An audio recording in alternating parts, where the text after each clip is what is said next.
열왕기상 11장 1절에서 우리 8절까지의 말씀을 보겠습니다. 제가 먼저 읽습니다. 솔로몬 왕이 바로의 딸 외에 이방인의 많은 여인을 사랑하였으니 곧 모압과 암몬과 에돔과 시돈과 헷 여인이라.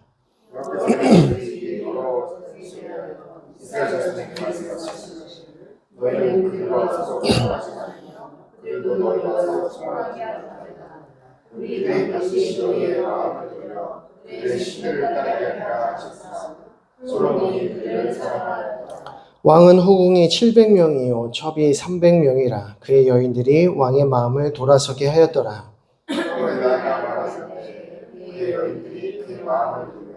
당신들을 따르게 하였으므로 왕의 마음이 그의 아버지의 생각보다 좋지 아니하며 그의 하나님 여호와께 온전하지 못하였으니. 이는 시돈 사람의 여신 아스타롯을 따르고 암몬 사람의 가증한 밀곰을 따름이라.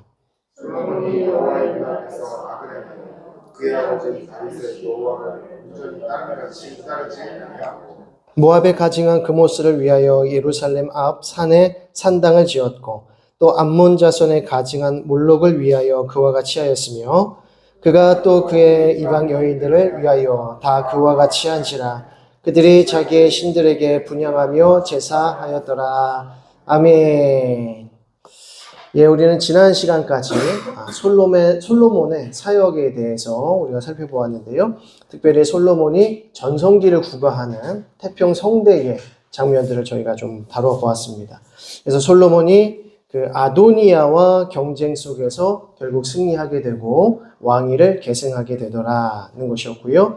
그리고 모든 정적들을 하나님께서 한 사람 한 사람 다 제거하신 이후에 솔로몬이 마음 편하게 사역할 수 있도록 도와주셨습니다. 그리고 나서 이제 열왕기상 3장부터 보게 되면 3장과 4장에 이제 솔로몬이 어떻게 이스라엘을 다스렸는가 하는 모습을 보여주는데, 특별히 하나님의 지혜를 구하더라. 하나님의 말씀에 듣는 마음을 종에게 주셔서 하나님 이 백성들을 재판하게 하옵소서 라고 하면서 소외받고 연약한 자들에게까지 공정하게 공평하게 그렇게 재판하는 솔로몬의 모습을 보여주면서 평화를 주시고 또 부귀영화를 주셨던 하나님의 은혜를 볼 수 있었습니다. 그래서 이제 때가 되어서 이제 솔로몬이 성전을 건축하게 되고요. 성전을 건축하는 모든 준비 과정부터 해서 역군들 세우고 짐꾼들을 세우고 또 돌을 나르는 사람들을 쭉 세우면서 수많은 사람들의 역군들을 이렇게 세우는 것을 보게 됩니다.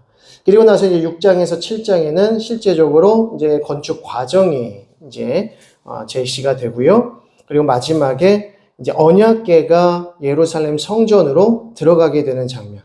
그러면서 마치 시내산에 성막이 세워졌을 때 하나님의 놀라운 영광이 그들 가운데 충만히 임하였던 것처럼 이 예루살렘 성전에도 하나님의 놀라운 영광이 임하였던 것을 볼 수가 있었습니다.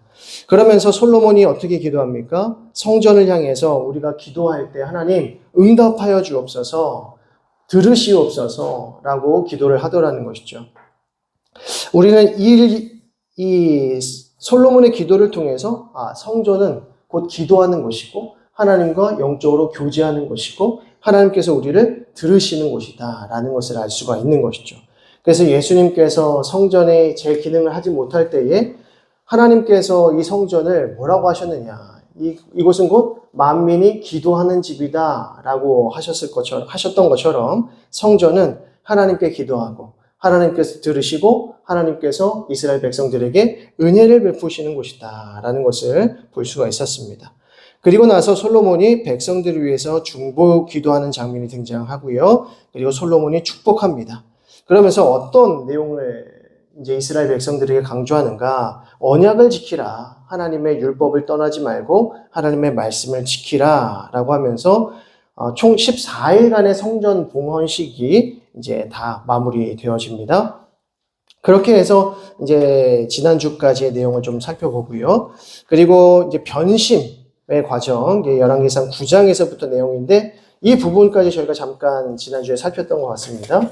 그래서 성전 건축과 왕궁 건축이 20년간의 이 시공 끝에 다 마무리되어지고 이제 솔로몬이 하나님께 나아가서 기도하는 장면 가운데에서 하나님께서 솔로몬에게 나타나시죠. 솔로몬에게 나타나셔서 성전에 내 마음을 둘 것이다. 네가 나에게 순종하면, 언약을 잘 지키면 내가 너희의 성전 가운데, 너희가 지은 이 성전 가운데 내 마음을 둘 것이다. 그리고 왕위가 견고해질 것이다. 내가 다윗에게 약속한 그 약속을 끝까지 지킬 것이다. 너의 왕위가 길 것이다. 라고 약속을 하시죠. 그러나 불순종하면 어떻게 될 것이다? 이스라엘에 끊어지고 조롱거리가 될 것이다. 그리고 성전마저도 내가 어떻게 할 것이다? 버려버릴 것이다. 라고 말씀하시죠. 그리고 난 다음에 이제 두로왕 히람에게 갈릴리 20성읍을 줍니다. 근데 이때 두로왕 히람이 서운함을 갖게 됩니다. 이것은 가불 땅이다. 아무런 쓸모가 없는 땅이다라는 것이죠. 그러니까 두로왕은 자기의 최선을 다해서 백향목도 주고 여러 가지 그 건축 자재를 충실하게 이제 제공해 주었는데, 오히려 솔로몬은 그에 비할 바가 못 되는 아주 안 좋은 땅을 나에게 주었다라고 하면서 좀 서운함을 느끼게 됩니다. 이러면서 솔로몬이 조금씩 다른 민족들과 관계가 틀어지는 장면을 보게 됩니다. 자, 그러면서 이제 지난주의 내용이 이제 끝이 나고요. 이제 오늘부터의 내용은 10장에서부터 좀 보도록 하겠습니다. 열왕기상 10장부터의 내용을 좀 보도록 하겠는데요. 위험한 영화라고 해서 이제 가장 먼저 스바 여왕이 등장을 하는데,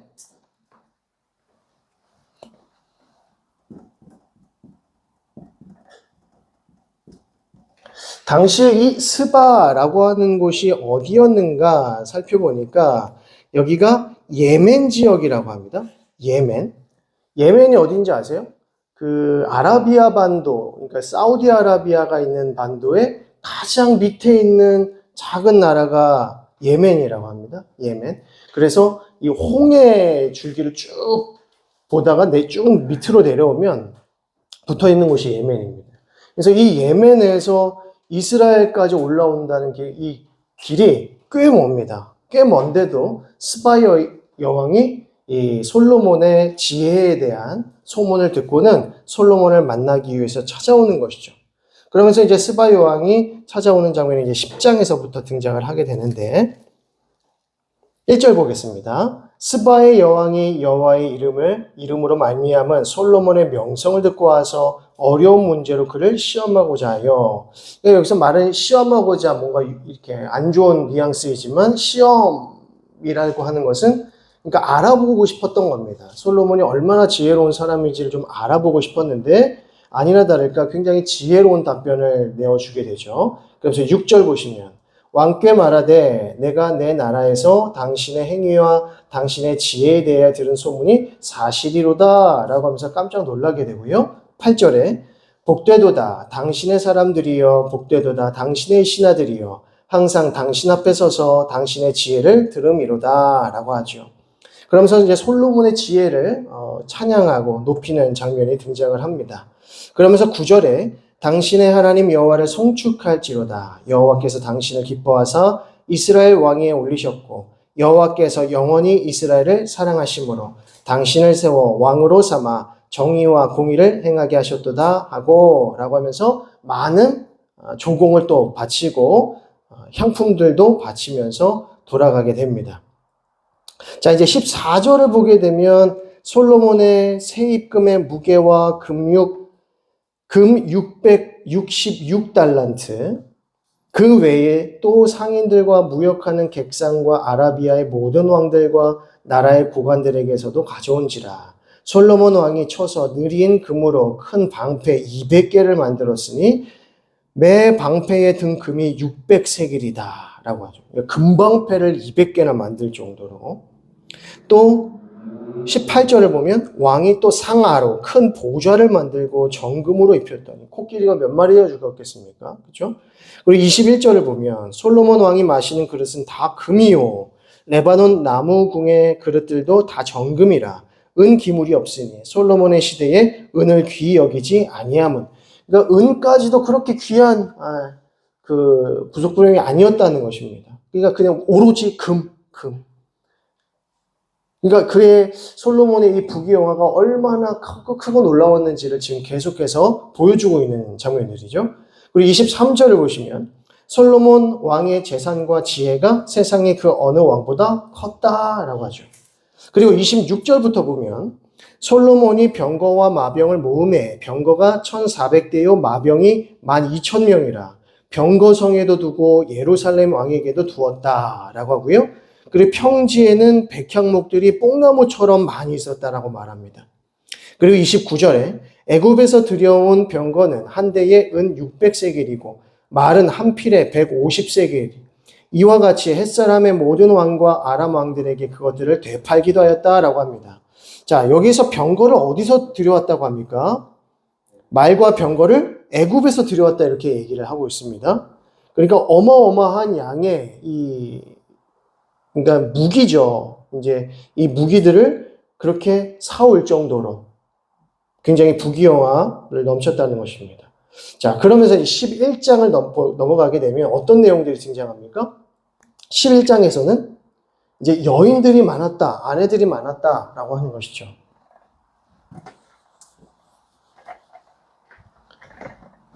(10장에서는) 각종 금은보화, 그죠?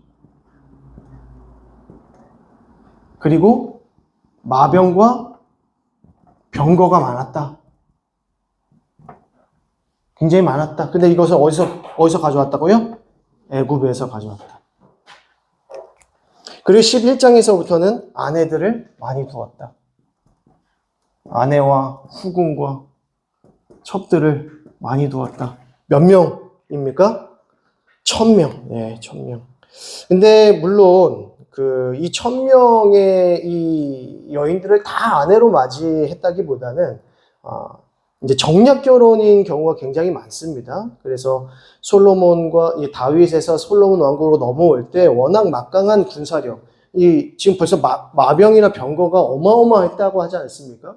그러니까 애굽에서 그냥 만들어 놓으면 얼마든지 돈 주고 사올 수 있을 정도의 이 재정 능력이 됐었던 것이죠.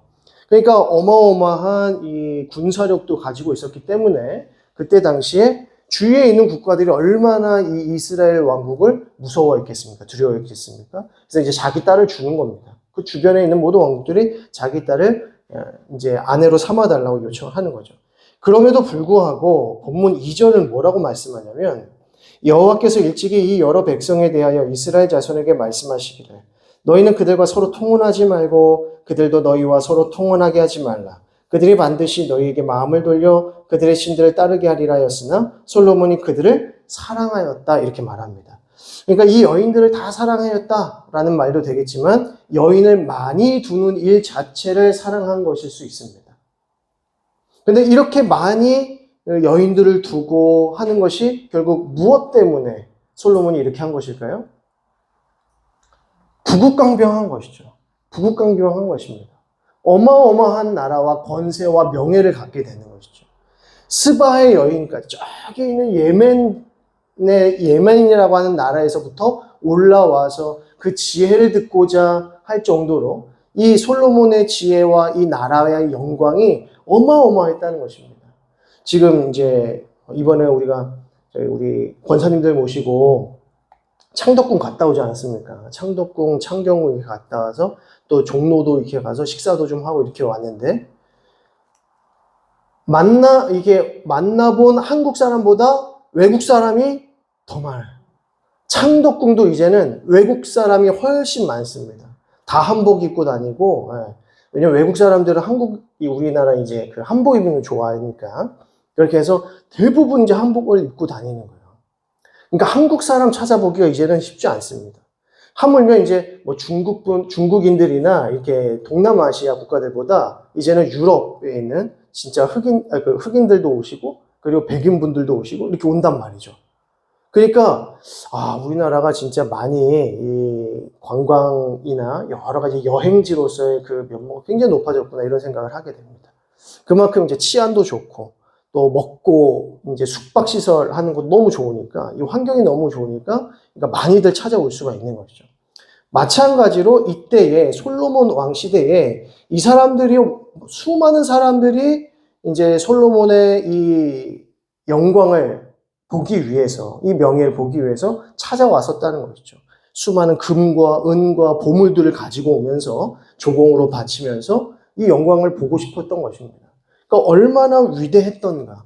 게다가 7년 동안 성전을 지었고요. 13년 동안 왕궁을 지었으니, 그리고 거의 수만 명에 가까운 역군들이 지은 것 아닙니까? 그 많은 역군들이 7년, 13년 동안 지었으니 얼마나 의리의리했겠습니까? 그러니까 애굽과 이집트와 견줄 수 있을 만큼의 어떤 힘을 갖고 있었던 시대가 바로 이 솔로몬 왕국 시대였다는 것이죠. 그러니까 어마어마한 시대, 수많은 주위 국가들이 다 벌벌벌 떠는 시대가 이 시대였다라고 하는 것이죠. 그런데 이때 제가 지난주에 말씀드렸던 것처럼 이때도 솔로몬이 겸손하고 하나님 의지하고 그가 성전 건축을 완공했을 때 하나님께 드렸던 기도와 같이 하나님 우리가 드리는 모든 기도와 부르짖음 가운데 응답하여 주옵소서. 성전에서 하나님 찾게 하여 주옵소서. 이 기도가 솔로몬의 영적인 기도요 또 순종의 삶이어야 되는데 그러지 못하더라는 것이죠. 그 이유가 무엇입니까? 자, 우리 신명기 10장 16절과 17절 말씀, 거기 이제 빨간색으로 자주색으로 표시되어 있죠? 같이 읽어보겠습니다. 시작. 그는 병마를 많이 두지 말 것이요 병마를 많이 얻으려고 그 백성을 애굽으로 돌아가게 하지 말 것이니 이는 여호와께서 너에게 이르시기를 너희가 이후에는 그 길로 다시 돌아가지 말 것이라 하셨으며 그에게 아내를 많이 두어 그의 마음이 미혹되지 않게 말 것이며 자기를 위하여 은금을 많이 쌓지 말 것이라. 아멘. 자, 이 내용을 보게 되면 이게 어떤 내용입니까? 모세가 이스라엘 백성들에게 율법을 이제 다시 한번 낭독하면서 한 얘기인데 이때 하나님께서 모세에게 만약 이스라엘 백성들이 왕을 원하거든 이러한 왕을 세우라라고 하면서 왕의 지침에 대해서 이야기하는데 그것이 지금 이 본문의 내용입니다. 이 신명기 10장 16절과 17절의 내용입니다. 세 가지 내용이죠. 첫 번째, 병마를 많이 두지 마라.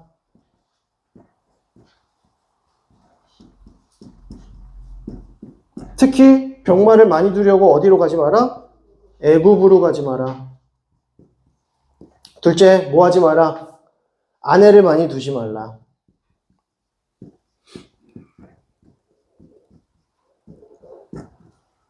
세 번째, 금은 보화를 많이 두지 마라. 자, 그런데 지금 솔로몬은 다 어기고 있어요. 다 가지고 있어요. 다 많이 가지고 있습니다. 병마도 많이 갖고 그것을 가지려고 애굽으로 가서 사오고 아내를 많이 두고 금은 보화를 많이 가지고 있어요. 가질 수 있을 만큼 가질 수 있다면 계속해서 그것을 가지려고 애를 쓴다는 것이죠. 그러니까 이제 솔로몬의 마음에 조금씩 무엇이 흐려지고 있는 것입니까? 하나님의 말씀이 흐려지고 있다는 것을 알 수 있습니다. 우리가 수요 사경에 열심히 나오셔야 되는 이유가 뭡니까? 하나님의 말씀을 흐려지지 않도록, 하나님의 말씀이 흐려지지 않도록 계속해서 우리가 공부해야 되는 겁니다. 공부하지 않으면 계속해서 흐려져요. 그죠? 저도 이렇게 공부하다가 열심히 막 이렇게 공부하다가도 저도 잊어버립니다. 저도 기억이 안 날 때도 너무 많고요. 근데 계속해서 반복하다 보면 또 기억이 나고, 또 은혜 받게 되고. 분명히 내가 저번에 똑같이 은혜 받았던 그곳에서 또 은혜 받고. 그리고 저번에는 은혜 받지 못하고 졸고 있었던 장면에서 갑자기 또 하나님의 은혜를 경험하게 되고. 이게 하나님의 말씀이 우리에게 주시는 은혜요 달콤함이라는 것이죠. 그러니까 우리가 끊임없이 하나님 말씀 가운데 나아가야 되고요. 우리가 끊임없이 하나님 말씀 가운데 나아가면 어떤 일을 벌이십니까? 하나님께서 우리의 마음을 만지시고 말씀하시면서 우리의 삶을 돌이키시고 점검하게 하시고 은혜 주신다는 것이죠. 그런데 점점 하나님의 말씀을 멀리하고 말씀을 읽지 않고 묵상하지 않고 순종하지 않으면 어떻게 되겠습니까? 잊혀지는 거예요. 그러니까 하지 말아야 되는 일들을 딱딱 꼬집어서 하게 되는 우리 자신의 모습을 발견하게 될 것입니다. 그러니까 우리가 두렵고 떨림으로 항상 하나님의 말씀 앞에 나아가는 훈련들을 나아가야 되는 것이죠. 자, 특별히 오늘 11장 2절의 말씀은 출애굽기 때부터 누누이 말씀하신 내용들입니다. 그러니까 가나안에 너희가 들어가거든, 약속의 땅에 들어가거든 그 이방 나라들과 그 거민들과 결코 통혼하지 말라라고 하는 거죠. 이것은 왕의 제도가 아니라 모든 이스라엘 백성들에게 주신 말씀이었습니다. 절대 그 이방 거민들과 통혼하지 말고 언약 맺지 마라 하는 것이었습니다. 그런데 왜 그렇게 하신 겁니까? 반드시 너희의 마음이 돌아서서 그들의 신들을 따르게 될 것이다 라고 하는 것이죠. 그러니까 이것이 솔로몬이 반드시 기억하고 자기가 왕으로서 지키고 순종해야 될 뿐만 아니라 이스라엘 백성들로서 하나님께서 세우신 거룩한 백성으로서 그렇게 살아가야 했는데 그러지 못하더라는 것이죠. 그러니까 얼마나 많은 후궁들과 첩들을 두었는지 모릅니다. 4절을 보겠습니다. 11장 4절에 솔로몬의 나이가 많을 때에 그의 여인들이 그의 마음을 돌려 다른 신들을 따르게 하였으므로 왕의 마음이 그의 아버지 다윗의 마음과 같지 아니하여 그의 하나님 여호와 앞에 온전하지 못하였으니 라고 합니다. 그러니까 남편이 영적으로 제대로 서 있지 못하면 다 미혹되는 겁니다. 다 미혹되는 겁니다. 특별히 우리의 가정에 우리 남편들을 위해서 특별히 기도하시고 아버지를 위해서 또 남편을 위해서 아들들을 위해서 꼭 기도하셔야 됩니다. 하나님께서 영적인 리더십들을 우리 남편에게 우리 아버지에게 맡기셨다면 가장에게 맡기셨다면 영적으로 분별력이 있어야 됩니다. 혹 아내들이 잘못된 선택을 하거나 결정을 할 때에도 딱 그 선택이 잘못되었음을 알고 바르게 인도할 수 있어야 되죠. 아담이 죄악되었을 때, 그리고 솔로몬이 죄악되었을 때, 이스라엘 백성들이 죄악되었을 때 남자들이 바로 서지 못하더라는 겁니다. 거기서 하나님의 뜻을 온전히 분별하고 그렇게 해서는 안 된다는 것을 바르게 선포했음에도 불구하고 그렇게 하지 못하는 모습을 보게 되는 것이죠. 그러니까 영적인 리더십을 갖고 있는 사람들이 그 영적인 리더십을 제대로 발휘하지 못한다는 것입니다. 그러면서 심지어 5절에는 아스다롯을 따르게 되고 암몬 사람의 가증한 밀곰을 따르고 7절에 모압에 가증한 그무스를 위하여 산당을 차려주고 또 가증한 몰록을 위하여 그와 같이 했다라고 하죠. 그러니까 얼마나 큰 죄악을 벌였는가. 결국에는 이 모든 것들이 우상숭배의 죄로 이어지더라는 것입니다.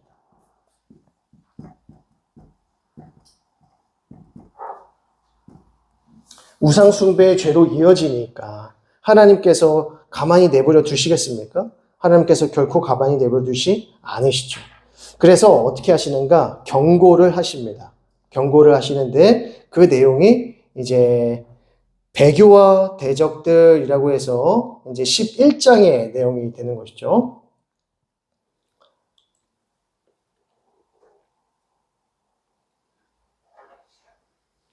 특별히 14절의 내용들을 보시게 되면 14절의 내용을 보시면 여호와께서 에돔 사람 하닷을 일으켜 솔로몬의 대적이 되게 하셨다라고 합니다. 그리고 23절을 보시면 하나님이 또 엘리아다의 아들 르손을 일으켜 솔로몬의 대적자가 되게 하시니 25절에 솔로몬의 일평생에 하닷이 끼친 환난 외에 르손이 수리아 왕이 되어 이스라엘을 대적하고 미워하였더라 라고 합니다. 자, 우상숭배의 죄를 지었더니 어떤 일들이 벌어집니까? 대적들이 일어나더라. 자, 이거 어떤 패턴입니까? 사사기 패턴이죠. 사사기 패턴. 평화로울 때 겸손해서 하나님께 순종하는 삶을 살아가야 하는데 오히려 평화로울 때 뭐합니까? 우상숭배의 죄를 짓더라. 이방인들과 교류하더라. 언약 맺더라. 그들과 함께 살아가더라. 이방 민족화 되더라. 그러면서 우상숭배의 죄를 지으니 하나님께서 그들을 대적들로 치시는 겁니다. 대적들로 치시면서 결국에는 이제 이스라엘 백성들의 분열로 나아가게 되는 것이죠. 이 대적이 일어나게 되었을 때 어떤 일들이 벌어지게 됩니까? 부르짖음. 하나님께 부르짖고 하나님 앞에 나아가야 되는 것인데 이 부르짖음의 모습이 나타나지 않는 이스라엘 백성들의 모습을 또 우리가 보게 되는 것입니다. 그리고 내부로는 26절부터는 외부로는 하닷과 르손이 일어났다면 내부로는 어떤 적들이 일어납니까? 이제 여로보암이 등장합니다. 26절 솔로몬의 신하 느밧의 아들 여로보암이 또한 손을 들어 왕을 대적하였으니 그는 에브라임 족속인 스레다의 사람이요 그의 어머니의 이름은 수르아이니 과부더라. 그러면서 28절에 이 사람 여로보암은 큰 용사라 솔로몬이 이 청년의 부지런함을 보고 세워 요셉 족속의 일을 감독하게 하였더니 그러니까 여로보암도 굉장히 탁월한 지도력을 가지고 있었던 사람이고 똑똑했고 그리고 충성스러운 사람이었습니다. 그러니까 솔로몬도 이 여로보암을 눈여겨보고 있을 만큼 그렇게 중요한 인물이었던 것이죠. 자, 그러면서 31절에 여로보암에게 이르되 너는 10조각을 가지라. 이스라엘의 하나님 여호와의 말씀이 내가 이 나라를 솔로몬의 손에 찢어 빼앗아 10지파를 내게 주고 라고 합니다. 그러니까 하나님께서 이제 이스라엘을 나눌 것이다. 그래서 10지파를 너에게 줄 것이다. 이 말씀을 하시는 거예요. 여로보암에게. 자, 33절. 이는 그들이 나를 버리고 시돈 사람의 여신 아스타롯과 모압의 신 그모스와 암몬 자손의 신 밀곰을 경배하며 그의 아버지 다윗이 행함같이 아니하여 내 길로 행하지 아니하며 나 보기에 정직한 일과 내 법도와 내 율례를 행하지 아니함이니라.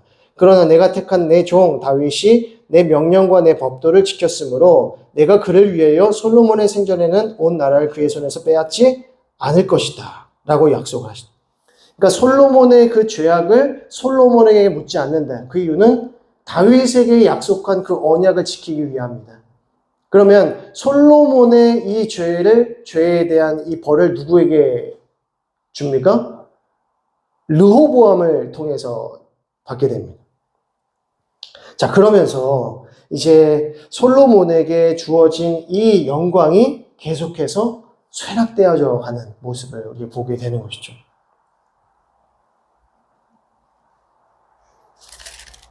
자, 38절 보겠습니다. 이건 매우 중요한 말씀인데요. 별표를 치시고요. 내가 만일 내가 명령한 모든 일에 순종하고 내 길로 행하며 내 눈에 합당한 일을 하며 내 종 다윗이 행함같이 내 율례와 명령을 지키면 내가 너와 함께 있어 내가 다윗을 위하여 세운 것 같이 너를 위하여 견고한 집을 세우고 이스라엘을 내게 주리라. 이 약속의 말씀을 누구에게 하시는 거예요, 지금? 여로보암에게 하고 있습니다. 여로보암에게. 내가 솔로몬으로부터, 그 르호보암으로부터 이제 나라를 두 개로 나눌 것인데 그때 너에게 10지파를 줄 것이다. 그런데 네가 만약 다윗의 길로 행하게 되면 너의 왕위를 견고하게 세워줄 것이다. 마치 다윗과 솔로몬에게 주신 약속 그대로를 지금 누구에게도 주시는 겁니까? 여로보암에게도 주시는 겁니다. 그러니까 하나님의 기준에서는 나라가 두동강이 난 건 그렇게 중요한 사실이 아닙니다. 하나님의 기준에는 무엇이 중요합니까? 하나님의 백성들이 하나님을 섬기는 게 중요한 거예요. 하나님께서 세우신 영적인 리더십들이 하나님의 뜻에 따라서 이스라엘 백성들을 다스리시는 것이 중요합니다. 하나님의 말씀에 순종하게 하고 하나님을 사랑하게 하고 이스라엘 백성들을 공평정대하게 다스리는 일, 하나님의 그 영광을 거룩하심을 마음껏 드러내는 일, 하나님께서는 그들에게 축복하신다는 거죠. 그러니까 여로보암 너도 하나님 마음에 합한 자로 살아가게 된다면 하나님께서 놀라운 은혜를 베푸실 것이다 라고 약속해 주고 계십니다. 그러니까 하나님에게는 뭐 르호보암이 더 예쁜가, 여로보암이 더 예쁜가, 솔로몬이 더 예쁜가 그런 거 아닙니다. 누가 더 예쁩니까? 하나님 눈에는 하나님께 순종하는 자, 하나님의 말씀을 두려워하는 자. 그래서 하나님의 말씀 가운데 늘 이행하고 그 언약을 지키는 자가 하나님을 기쁘시게 하는 자들이라는 거죠. 그래서 여로보암에게도 동일하게 이렇게 언약의 말씀을 주고 계신다는 것을 알 수 있습니다. 자, 그래서 솔로몬 때에는 내가 심판하지 않는 이유는 다윗과의 맺은 언약 때문이다 라고 말씀을 하시는 겁니다. 자, 그렇게 하면서 결국에는 솔로몬이 죽음을 맞이하게 되고요. 42절을 보시면 솔로몬이 예루살렘에서 온 이스라엘을 다스린 날수가 40년이다 라고 합니다. 그래서 사울 왕이 몇 년 다스리죠, 이스라엘을? 사울 왕이 이제 공식적인 기록은 아닌데, 사울도 이스라엘을 40년 다스렸다고 하고요. 그리고 다윗이 몇 년 다스립니까? 다윗도 40년. 그리고 솔로몬도 40년. 이렇게 다스리게 됩니다. 그래서 40년, 40년, 40년 중요한 이제 왕권들은 40년을 다스렸다라고 하는 것을 알 수가 있는 것이죠. 그렇게 해서 이제 솔로몬의 이 왕위가 이제 끝이 나게 되고요. 12장으로 넘어가게 되면요. 12장부터는 이제 르호보암 이야기가 등장합니다.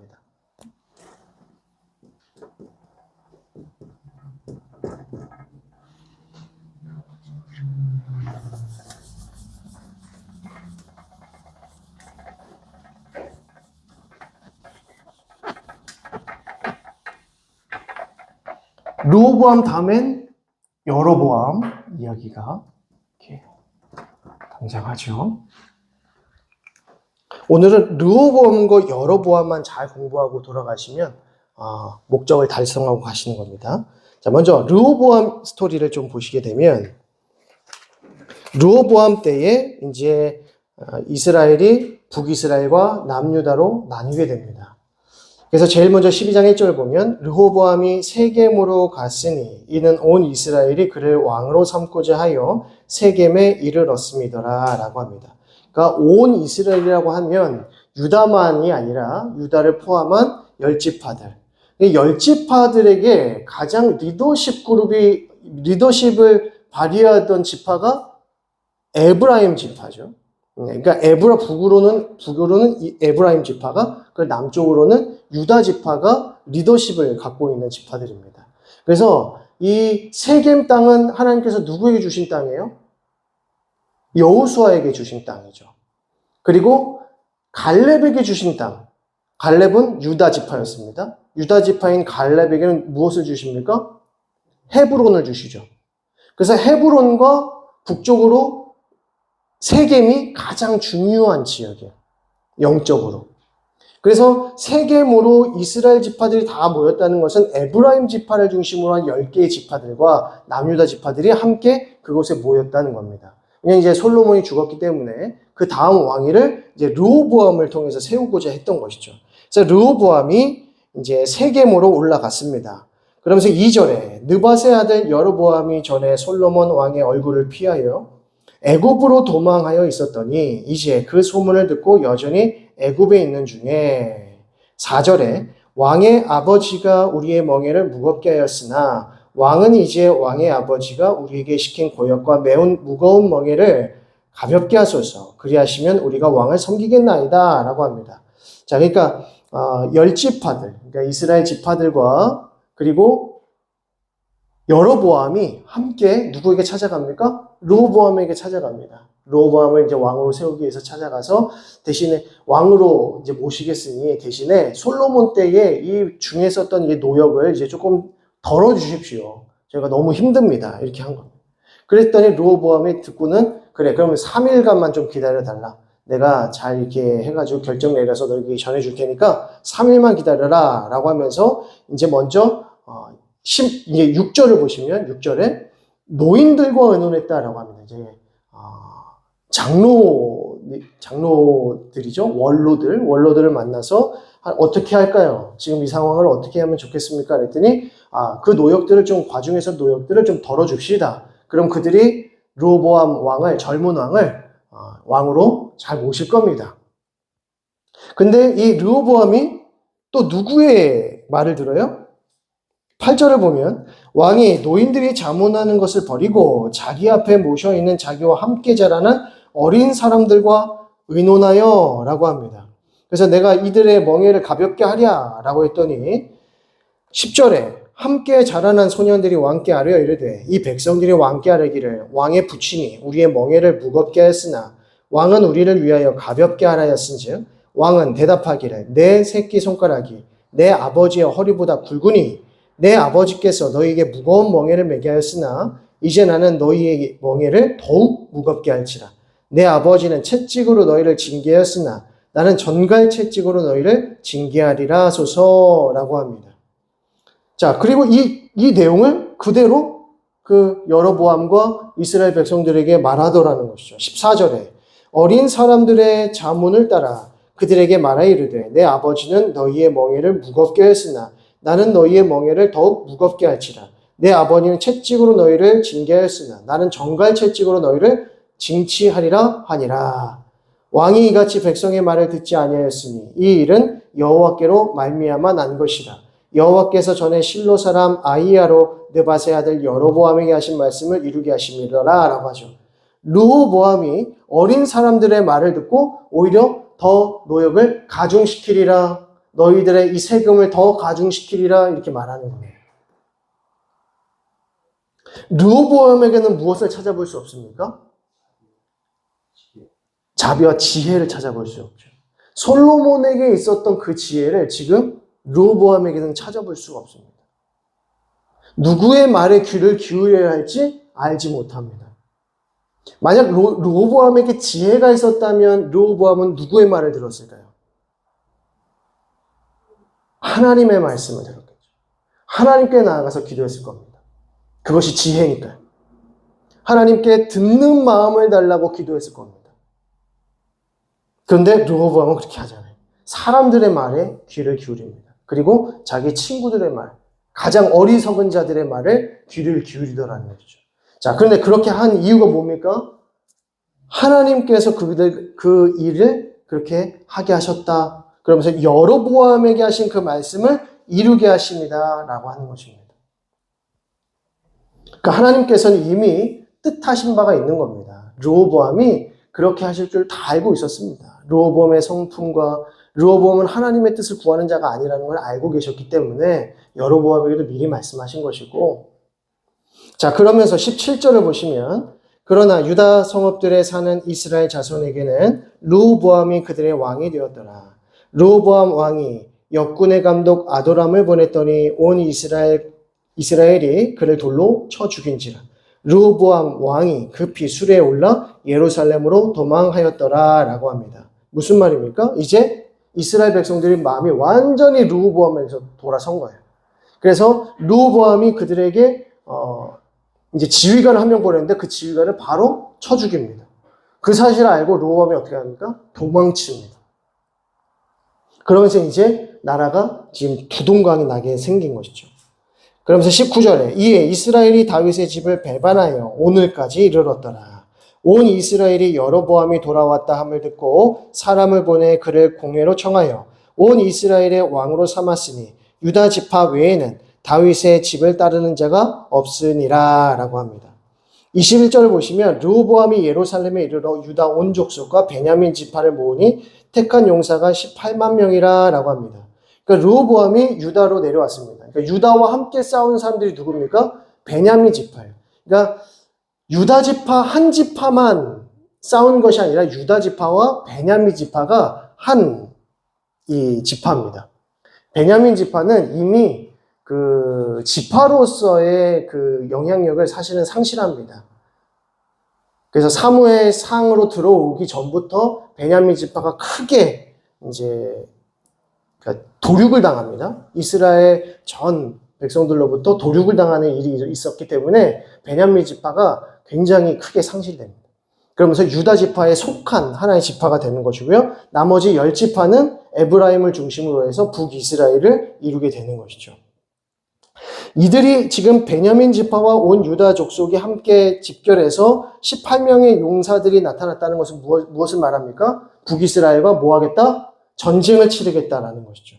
근데 그때에 하나님께서 하나님의 사람 스마야에게 임하여 이르시되 24절에 여호와의 말씀이 너희는 올라가지 말라. 너희 형제 이스라엘 자손과 싸우지 말고 각기 집으로 돌아가라. 이 일이 나로 말미암아 난 것이라 하셨다라 라고 합니다.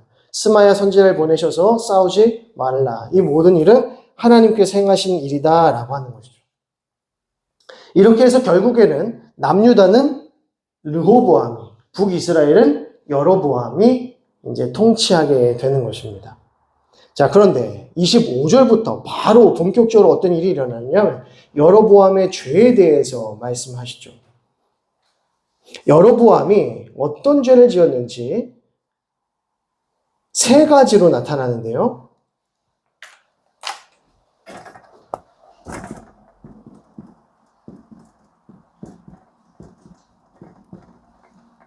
자, 하나씩 정리해 보겠습니다. 25절 봅니다. 여로보암이 에브라임 산지에 세겜을 건축하고 거기서 살며 또 거기서 나가서 분회를 건축하고 그의 마음에 스스로 이르기를 나라가 이제 다윗의 집으로 돌아가리로다. 만일 이 백성이 예루살렘에 있는 여호와의 성전에 제사를 드리고자 하여 올라가면 이 백성들의 마음이 유다 왕 된 그들의 주 르호보암에 돌아가서 나를 죽이고 유다의 왕 르호보암에게로 돌아가리로다 하고 이에 계획하고 두 금송아지를 만들고 무리에게 말하기를 너희가 다시는 예루살렘에 올라갈 것이 없도다. 이스라엘아 이는 너희를 애굽 땅에서 인도하여 올린 너희의 신들이라 하고 라고 합니다. 자, 가장 먼저 첫 번째 죄가 무엇입니까?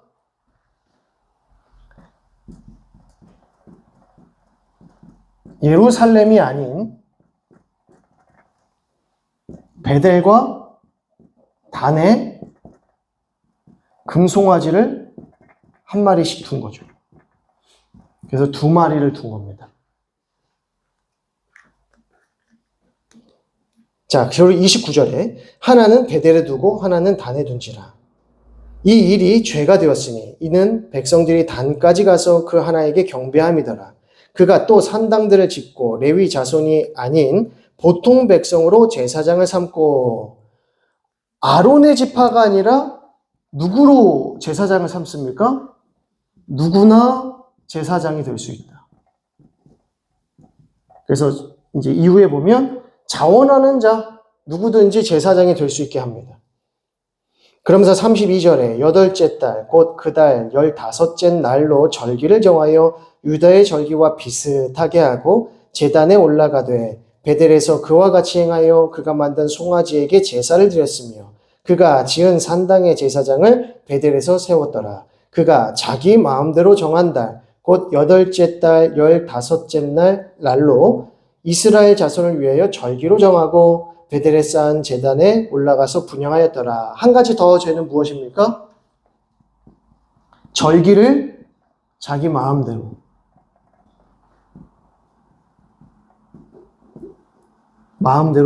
제정합니다.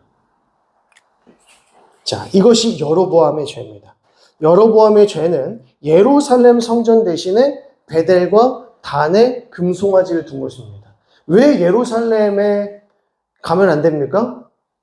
혹여나 이스라엘 백성들이 예루살렘으로 올라가게 되면 그곳에 있는 하나님으로 인하여서 르호보암을 따를까 봐. 그러니까 아예 예루살렘으로 올라가지 못하도록 만드는 것이죠. 그래서 베델과 단이라고 하는 것은 북쪽의 단, 그리고 베델은 가장 낮은 지역에 베델과 단의 금송아지를 한 마리씩 두게 된 것이죠.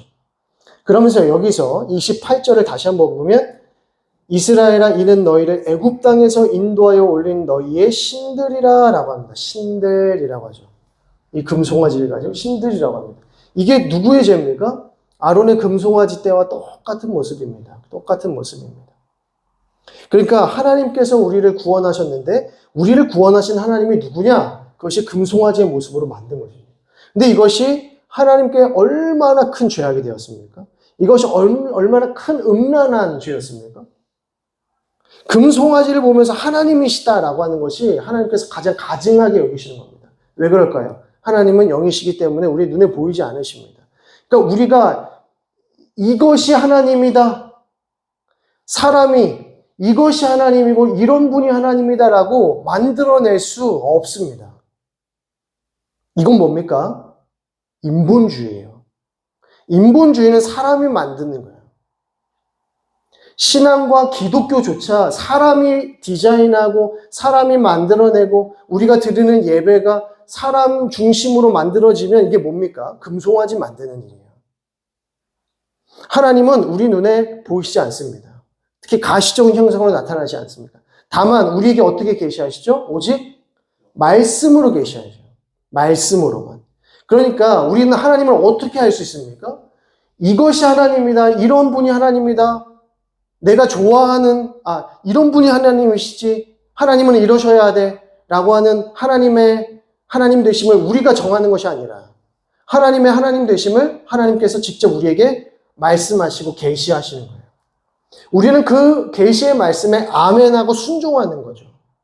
다른 방법이 없습니다. 이게 믿음이고 이것이 하나님께서 기뻐하시는 신앙입니다. 하나님을 사랑하라는 것은 하나님이 우리에게 주신 말씀을 사랑하고 순종하는 삶을 사는 것이 하나님을 사랑하는 겁니다. 이렇게 큰 금송아지 2마리 만들어 놓고 이렇게 애굽에서 우리를 인도하여 낸 신이다. 그러면 일단 가시적인 형상으로도 보니까 마음이 뜨거워질 것이고 여러 가지의 신앙적인 종교적인 마음들이 나타나겠죠. 그러나 그렇게 어떻게 되는 것입니까? 변질되어 가는 것입니다. 왜냐하면 하나님은 그것이 하나님의 뜻이 아니라고 말씀하시기 때문에. 그러니까 여로보암은 지금 다급합니다. 왜 그래요? 예루살렘이 일단 빼앗겼고 예루살렘 성전도 없고 언약궤도 없지 않습니까? 그러니까 하나님에 대한 영적 상징물이 하나도 없어요. 여로보암에게. 그러니까 이 영적인 상징물을 좀 만들고 싶은데 제사장도 없고 절기도 없으니까 어떻게 합니까? 일단 만드는 거예요. 근데 하나님께서 여로보암에게 뭐라고 말씀하셨습니까? 다시 한번 보겠습니다. 11장, 열왕기상 11장 33절 우리 다 같이 읽어보도록 하겠습니다. 시작.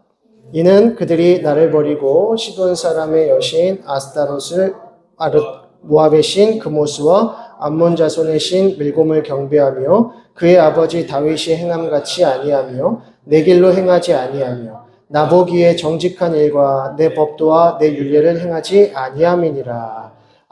다윗의 길로 행하지 않았다는 것입니다. 그 율례대로 행하지 않았다는 것이요. 하나님 아버지의 길이 있는데 하나님의 길이 있고 다윗의 길이 있는데 그 길을 따르지 않았다는 것입니다. 그리고 이제 북이스라엘에게는 새로운 길이 생겨요. 북이스라엘 왕국에는 새로운 길이 생기는데 어떤 길입니까? 여로보암의 길이 생깁니다. 그래서 이제 열왕기상 이후로부터 지금 이 내용 이후로부터 이제 수많은 북이스라엘 왕들이 세워지는데 그들이 다 한 20명의 왕들이 세워지는데 그들이 다 어떤 길로 갑니까?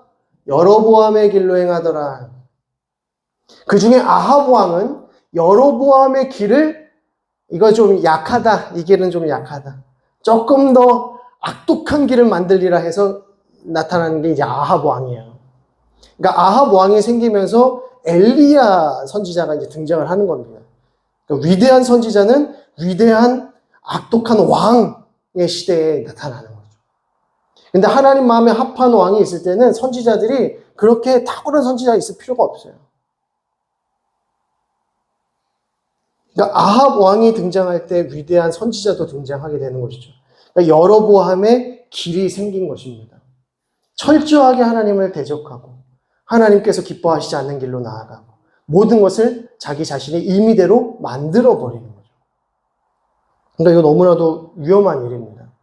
하나님을 말씀을 통해서 계시를 통해서 우리가 발견하지 않고 우리 임의대로 하나님은 이런 분이시고 하나님은 이렇게 하시는 분이시고 하나님은 이렇게 하셔야만 하는 분이다 라고 생각하고 그것을 섬기게 되면 그게 뭡니까? 그게 우상 숭배입니다. 자, 지금 이 시기를 보니까, 이 상태를 보니까 꼭 뭐 보시는 것 같으세요? 사사시대? 말기? 암흑시대? 특히 미가의 제사장 이야기, 그리고 레위인의 첩 이야기, 완전히 윤리적, 종교적 모든 부분들이 와르르 무너져 버린 시대. 그때 뭐라고 했습니까? 이 시대가 어떤 시대였다? 각 사람마다 자기의 소견에 옳은 대로 행하니라. 그들에게 무엇이 없으므로? 왕이 없으므로. 왕이 없으므로 옳은 소견을 행하더라 라고 하지 않습니까? 근데 지금 여로보암이라는 왕이 있는데 이들 똑같이 사사시대 말기의 모습을 보여주는 것입니다. 그러니까 하나님이 원하시는 왕이 없는 거예요. 그러니까 하나님께서 원하시는 왕의 제도는 하나님의 뜻을 이스라엘 백성들까지 쭉 흘려보내는 리더십입니다. 하나님이 원하시는 하나님의 뜻을 흘려보내는 리더십. 이것이 하나님께서 기뻐하시는 영적 리더십이고 왕의 제도였다는 겁니다. 근데 솔로몬이 끝까지 그 듣는 마음을 붙잡고 하나님 말씀에 순종해야 됐는데 그렇게 하지 못했을 때에 그 안 좋은 영향력까지도 그 저주까지도 그 자녀들의 세대로 이어지더라는 겁니다. 저와 여러분의 죄 때문에 우리 자녀들이 손해보는 일들이 생길까요? 어떻게 생각하십니까? 또 우리가 우리의 믿음 가운데 하나님 잘 섬기고 순종했을 때 하나님께서 우리의 믿음 보시고 또 우리 자녀들에게 큰 복을 주시겠습니까? 그렇게 하셔야 될 텐데. 그런 믿음을 가지셔야 돼요. 물론 하나님께서 진짜 내가 이렇게 해서 잘해서 우리 자녀들을 하나님께서 크게 복 주신다. 물론 우리 자녀들이 복 받는 비결은 우리 자녀들이 하나님 잘 섬기는 겁니다. 우리 아이들이 가지고 있는 그 믿음을 통해서 복 받아야 돼요. 그죠? 그럼 우리는 우리 자녀들에게 무엇을 전수해 줘야 됩니까? 복을 전수할 게 아니라 진짜 복을 전수해 줘야죠. 믿음을 전수해 줘야 됩니다.